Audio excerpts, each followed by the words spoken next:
صرف قرآن پڑھنے سے سمجھ میں نہیں آتا، بہت محنت کرنی ہے دین کے لیے۔ ان صحاباؤں نے مار کھائی، اللہ کا راستہ نہیں چھوڑا۔ صحاباؤں نے مار کھائی، حضرت بلال حبشی کو ریت پر لٹایا گیا، مار کھائی، لیکن اللہ کا دین نہیں چھوڑا۔ آج بتاؤ ہمیں کون دین سے ہٹا رہا ہے؟ ہماری بچیاں مرتد کیوں ہو رہی ہیں؟ ہمارے بیٹے بیٹیاں دین کیوں چھوڑ رہے ہیں؟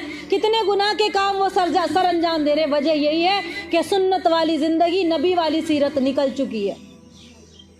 اپنے ہاتھوں پر، سینے پر ہاتھ رکھو، دل پر ہاتھ رکھو کہ ہماری کیا بنے گی آخرت میں، کیا کون سے پیغام لے کر جا رہے، کون سے پیغام اپنے بچوں کے پاس چھوڑ کر جا رہے۔ اس سے پہلے کہ آنکھیں بند ہو جائیں، ایک ہماری عورتوں کے بیچ میں تعویذ کرانا، جادو ٹونا گنڈے کرنا، یہ بہت بہت بڑا شرک ہے۔ 2 حدیث بتا دوں اسی کے بارے میں، شاید آپ نے پہلے کبھی سنی نہ ہو، کہ قرآن اور حدیث کی روشنی میں تعویذ کرنا، تعویذ کرانا کتنا بڑا گناہ ہے۔ سن لو، کیونکہ جو انسان ان کاموں میں مبتلا ہوتا ہے وہ خیر سے دور ہو جاتا ہے۔ کسی کا نقصان مت چاہو، کسی کا نقصان مت چاہو، جو اللہ نے جتنا دیا اس پر صبر کرو، اللہ ہمیں اور دے گا، اتنا دے گا کہ ہم سے سنبھالا نہیں جائے گا۔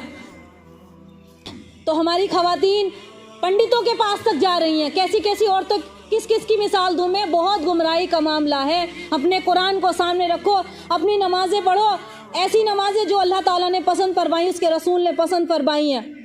تعبیز پہننا شرک قرآن اور حدیث کی روشنی میں کیسا ہے؟ سنو، اللہ کے نبی صلی اللہ علیہ وسلم کا ارشاد مبارک ہے، من اللہ کا تمیمہ فقط اشرکا، من اللہ کا تمیمہ، جس نے تعبیز لٹکایا اس نے شرک کیا۔ حدیث نمبر 7740 مسند احمد کی کتاب ہے، اس میں یہ حدیث لکھی ہوئی ہے۔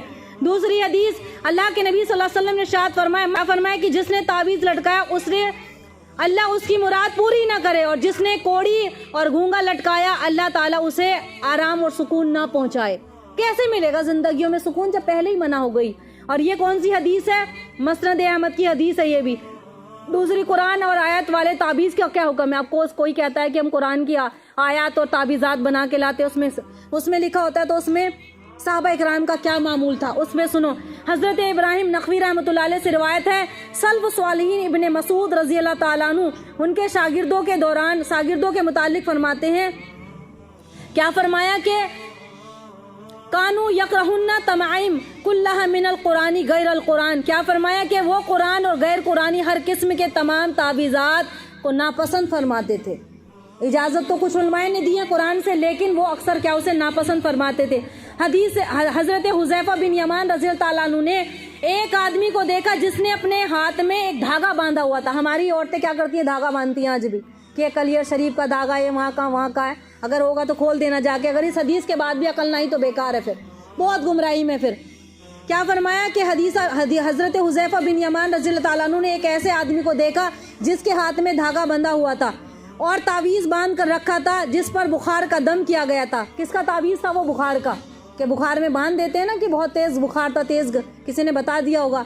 تو فرمایا حضرت حذیفہ رضی اللہ تعالیٰ عنہ نے اسے پکڑ لیا اور کاٹ دیا، اور فرمایا اگر تو یہ تعویذ دھاگا پہنے ہوئے دنیا سے مر جاتا تو تیری نماز جنازہ کبھی بھی نہ ہوتی، اگر تو یہ دھاگا باندھے ہوئے مر جاتا تو میں تیری نماز جنازہ کبھی بھی نہ ادا کرتا۔ یہ کون کہہ رہے ہیں؟ یہ حضرت حذیفہ بن یمان کہہ رہے ہیں، اللہ کے نبی کے رازدان صحابی کہہ رہے ہیں۔ یہ عورتوں کی گندگی، بہت ساری چیزیں ہیں۔ اگر آپ اپنے گھر کو بچانا چاہتی ہیں کہ ہمارے بچے گمراہی میں نہ جئیں اور ہماری بیٹیاں فرما بردار بنے، بیٹے فرما بردار ہیں، تو سارے وہ کام چھوڑ دو، وہ سارے ایسے شرک چھوڑ دو جس کو قرآن نے اور حدیث نے سختی سے منع کیا۔ صحیح علماء کی محفل سے جڑو اور صحیح علماء کے بیانات سنو۔ موبائل پر بھی دیکھ کے اپنے وظیفے، پتہ نہیں کہاں کے وظیفے کرتی ہیں خواتین۔ ایک شیاطین بھاگے گا، ایک شیاطین کو بھگانے کے لیے کرو گے تو 50 حاضر ہوں گے۔ مجھ سے پوچھ لو، مجھے 10 سال ہو گئے اس چیز کے بارے میں۔ ایک بیماری نکلے گی 10 آئے گی، 10 ہٹاؤ گے تو 50 آئیں گی۔ بعض مرتبہ اللہ کی آزمائش ہوتی ہے، جب اللہ کسی قوم پر رحم کرنا چاہتا ہے تو اسے آزمائش میں مبتلا کرتا ہے۔ تو آزمائشیں بھی ہوتی ہیں، جو پریشانی آتی ہیں، تو اللہ تعالیٰ سے دعا ہے کہ ہمیں اللہ اپنے نبی کی پیاری سیرت عطا فرمائے، نبی کی زندگی پر چلائے، اور ہمیں ہر وہ کام سے بچائے جو اللہ اور اس کے رسول نے سختی سے منع فرمایا۔ آخر میں بس دعا کرتے ہیں چھوٹی سی، انشاءاللہ ٹائم ہو رہا ہے، اور جو پاس کی ہوں گی وہ چلی جائیں، دور کی ہوں گی تو وہ نماز عصر کی ادا کر لیں، کیونکہ گھر جانے میں دیر ہو جائے گی۔ یہیں پہ بچے پڑھتے بھی ہیں، نماز بھی ہوتی ہے، تو کوشش کرنا یہی نماز ادا کر لے۔ اور جو لڑکیاں قرآن پڑھ رہی تھیں نا، وہ جو پارے رہ گئے تھے، ٹائم ہوگا قریب والی بچیاں رک جائیں۔ اللهم صل على محمد وعلى ال محمد كما صليت على ابراهيم وعلى ال ابراهيم انك حميد مجيد اللهم بارك على محمد وعلى ال محمد كما باركت على ابراهيم وعلى ال ابراهيم انك حميد مجيد ربنا تقبل دعاء انك انت السميع العليم ربنا ظلمنا انفسنا وان لم تغفر لنا ترحمنا لنكونن من الخاسرين ربي اغفر لي واتوب علي انك انت التواب الرحيم يا اول الاولين يا اخر الاخرين يا ذي القوة المتين يا راحم المساكين يا راحم المساكين يا راحم المساكين يا راحم المساكين لا اله الا انت سبحانك اني كنت من الظالمين لا اله الا انت سبحانك اني كنت من الظالمين يا احد الصمد الذي لم يلد ولم يولد ولم يكن له كفوا احد اے اللہ تو ساتوں زمین ساتوں آسمان کا بادشاہ ہے، اے احکم الحاکمین بادشاہ ہے وہ ذات جس کی ذات کو کوئی زوال نہیں ہے، وہ رب جس کے اللہ کوئی شریک نہیں ہے۔ اے اللہ تو 70 ماہ سے زیادہ مہربان رب ہے، ہماری مجلس پر رحم و کرم فرما، اپنے پیارے رسول محمد مصطفیٰ احمد مجتبیٰ صلی اللہ علیہ وسلم کے صدقے طفیل میں ہمارے گناہوں کو معاف فرما، ہماری مجلس کو قبول فرما، ہمارے بیٹھنے کو قبول فرما۔ بے شک تو اللہ تعالیٰ جس پر رحم کر دے اسے کوئی گمراہ کرنے والا نہیں ہے، تو جس کی طرف ہدایت کے فیصلے اتار دے تو اس کی نسلیں بھی ہدایت پاتی ہیں، انہیں کوئی گمراہ نہیں کر سکتا، اور جسے تو نے گمراہ کیا بے شک ان کی نسلیں بھی گمراہ ہو گئی۔ اے اللہ ہماری امت کو اللہ تعالیٰ عذابوں سے بچا لے، ہماری امت کو گمراہی سے بچا لے، تیرے پیارے حبیب کی امت ہے اسے اللہ تعالیٰ ویرانگی سے بچا لے، اسے فاحشی سے بچا لے، ہماری امت کی بیٹیوں میں پردہ نازل فرما، ہماری امت کی بیٹیوں میں اللہ تعالیٰ پردے کی اللہ تعالیٰ توفیق عطا فرما، ہمارے امت کے نوجوان کو فاحشی سے بچا لے، گناہوں سے بچا لے، نمازوں سے جوڑ دے، مسجدوں سے جوڑ دے۔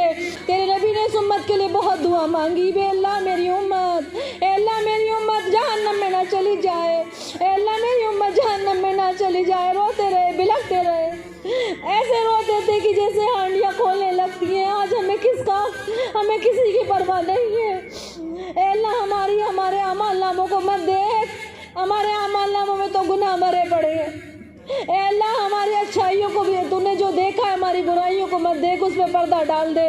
اگر تو کسی کے گناہ پکڑ پر آ جائے، اگر کسی شخص کے گناہ کی پکڑ پر آ جائے تو کوئی اسے چھڑانے والا نہیں ہے، تو چاہے تو چھوٹے عمل پر راضی ہو جائے، تو چاہے تو بڑے بڑے عمل لے کر بیٹھے رہتے ہیں، کوئی اس پر راضی نہ ہو۔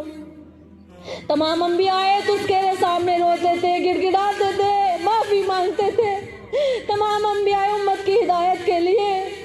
ہمارے پڑوس میں سے ہدایت کہاں چلی گئی، ہمارے گھروں میں سے ہدایت کہاں چلی گئی؟ ہم تو تیرے رسول کی مانگی گئی امت ہے، تیرے پیاری امت ہے میرے مولا۔ ہماری بیٹیوں کو، ہماری عورتوں کو اللہ گمراہی سے بچا لے، اس سے پہلے قبر کا کوڑا، عذاب کا کوڑا ہم پر برسنے لگے۔